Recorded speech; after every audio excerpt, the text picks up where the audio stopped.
Corona, you mash up my life. You mash up my life.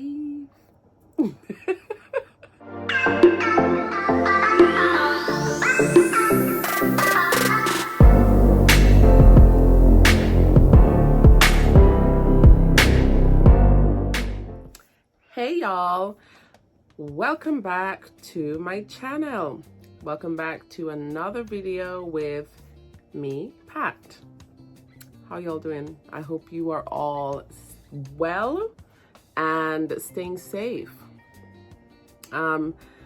Please, if you haven't already, go ahead now and click the subscribe button and turn on notifications so you don't miss any upcoming videos. Thank you. All right, let's get into today's video. So a few weeks ago, I think, I asked my Instagram and Facebook followers or friends to send me questions that they would like me to answer, because I wanted to do like a get to know me kind of thing. I've also thrown in some other questions. So today is a Q&A to get to know me. All right, the first question is, how do you stay so positive?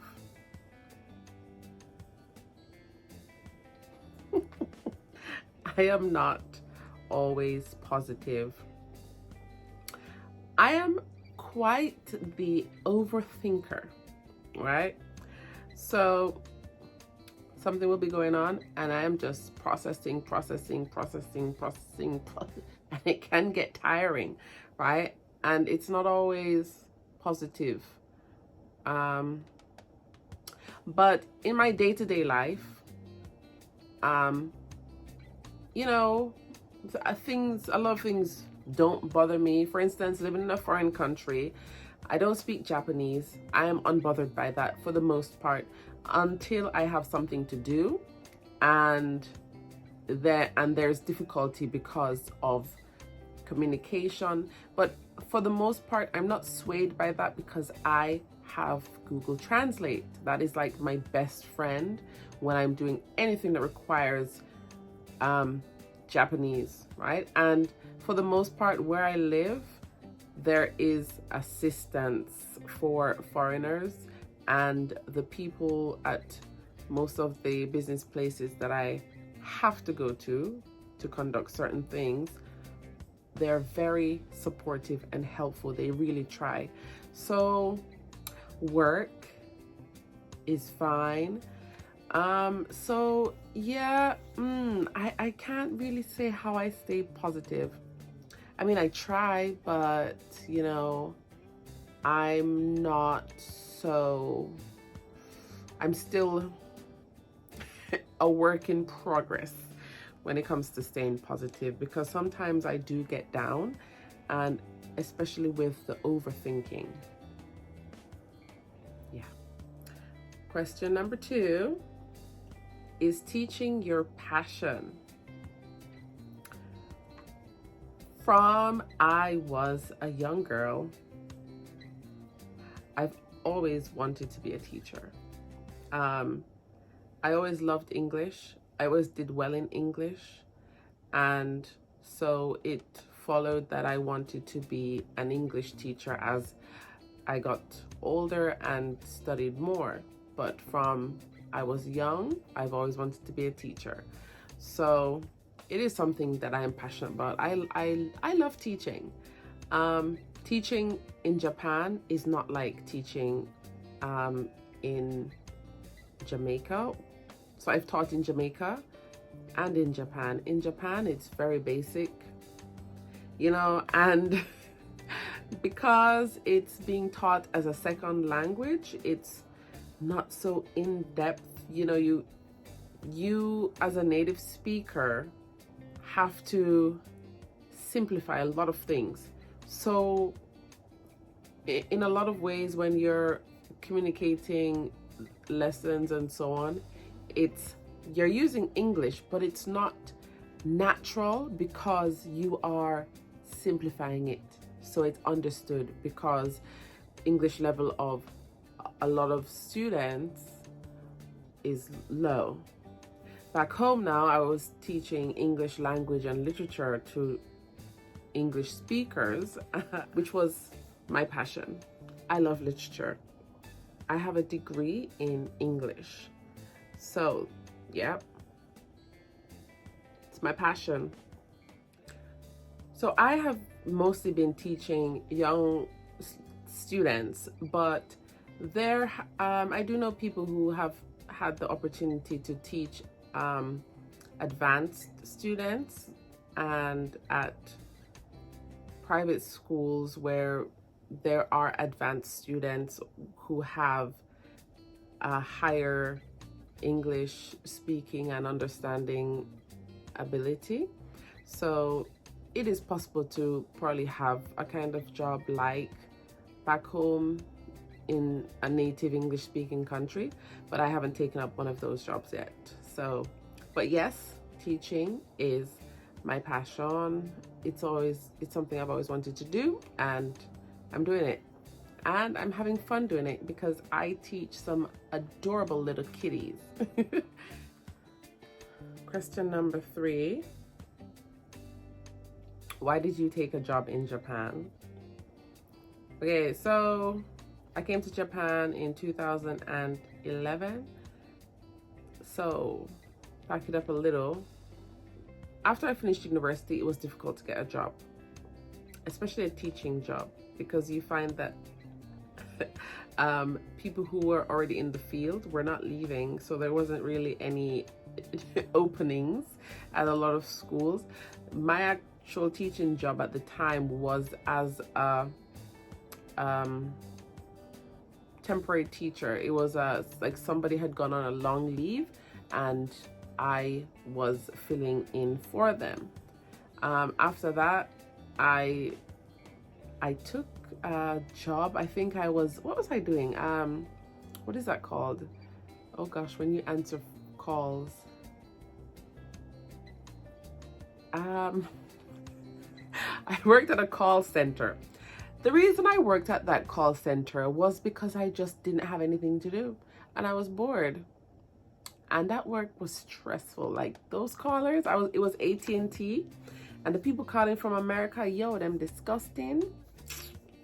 Anyways, I took that job for a few months, and then I was planning to leave at the end of the year.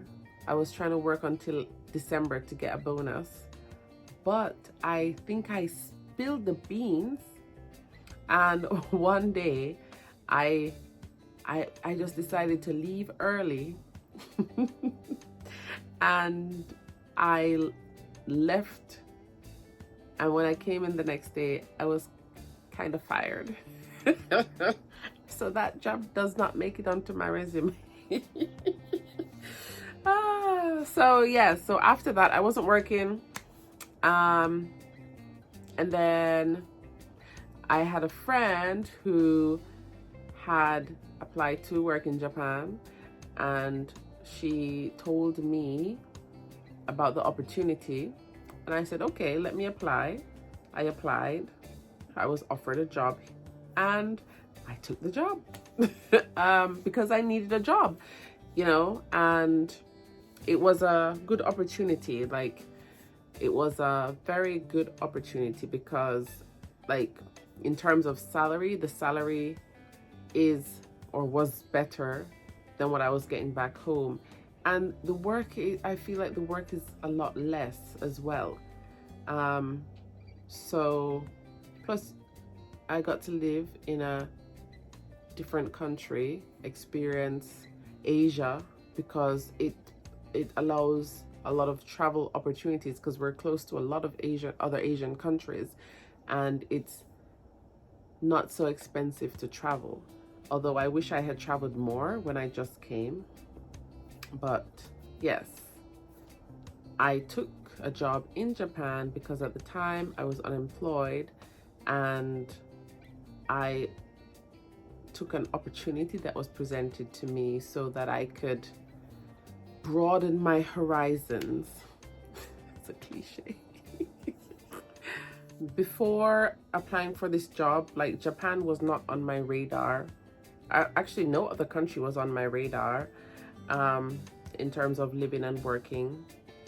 But after, hearing about the opportunity, I looked up Japan. It seemed like a very beautiful place. It seemed like, a place where you could have, a lot of fulfilling experiences. So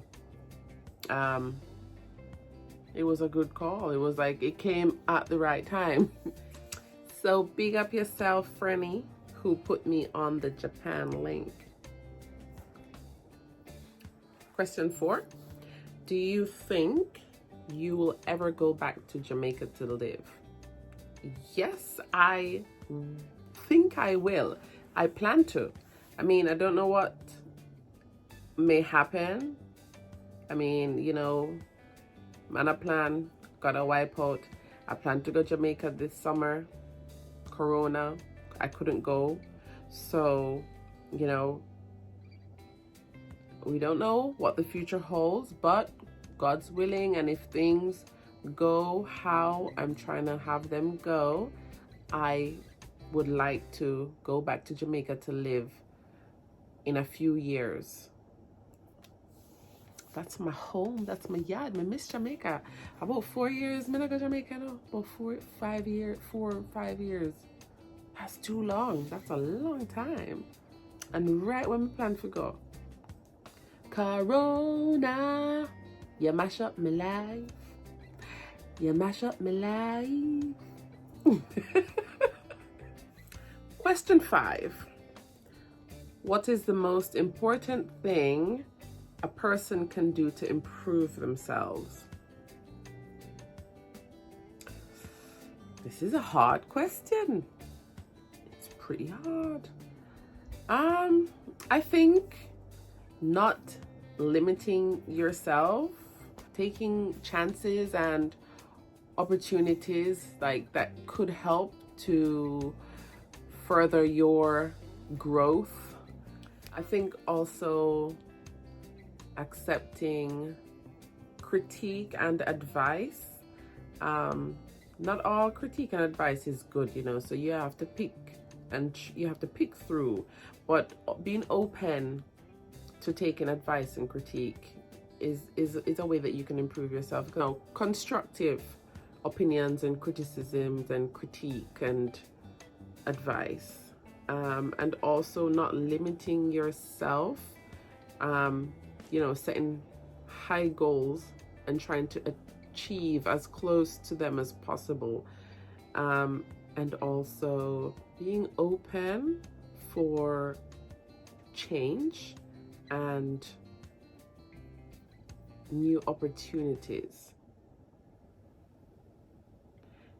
You see, if you have an answer to that question, please drop it in the comment section below, because that question, it's hard. I mean, there's no wrong or right answer. I mean, it's subjective. It's what it would mean to me, what the answer would be to me. But yeah, I'm interested. How would you answer that question? For you, what is the most important thing a person can do to improve themselves? Drop your answers below. Question number 6. If you could be an animal, what animal would you be and why? I would be a butterfly. Because a butterfly, I mean, their whole life cycle is going through stages of development until they reach their full potential. So that's how I'm trying to realize my life and goals right now. So always in a stage of development, waiting for that day when I fly, which is inevitable because I'm a butterfly. And that's my life cycle. Next question is, if you were another person, Would you be friends with you? Of course. I am a good friend. I am loyal. Like, my friends and I, like my true friends and I mean, of course, we're not always going to be on the same page. We have disagreements and this and that, but it's never chatting behind back and that kind of stuff, right? And I've had some very long-lasting friendships. Yeah, I can be your confidant. I can be your advisor. I can counsel you. I'm not always going to agree with you. You know, I'm not going to be your yes woman. No, never. I mean, I'm not really confrontational. So, I mean, the downside or the not so good thing is I can be a bit moody. And if I'm offended or you know, that type of thing, for the most part, I just go quiet. I just go silent. I'm not like gonna be like, no, I go quiet. So if you're my friend, you know this. I'm not gonna be confrontational. Now, when we're having a conversation now, I'm gonna say my opinions and how I felt or feel and so on, but I take some time to get to that point where I'm gonna address something, which is not necessarily a good thing. But in terms of me and friendship, I'm a good friend. So yes, I would be friends with me. All right, next question. What is the first thing you notice about people? Well, here. Next question. What is your least favorite thing about yourself? I think I feel some things too deeply. As I mentioned in an earlier answer, I think a lot. There will be one situation and I'm thinking of all possible scenarios, all possible angles. That can just wear your brain cells. But I'm mentally strong though. But yeah, I mean, I would like to be a lot more unbothered. The reason is I'm very analytical.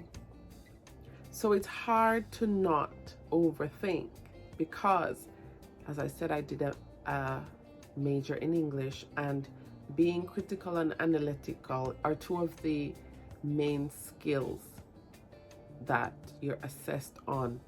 And it's just ingrained in me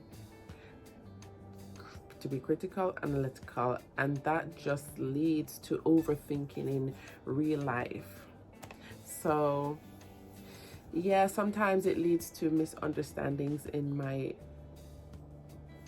you know, my personal life, especially like, because I mean, it doesn't really relate to work, but yeah, with my friends and so on, sometimes there's misunderstanding because I might take something the wrong way because it could be taken the wrong way, and because I think it. If that makes sense. All right, next question. What are your favorite smells? Well, my favorite smell is vanilla and brown sugar. But vanilla is my number one favorite smell. I love vanilla.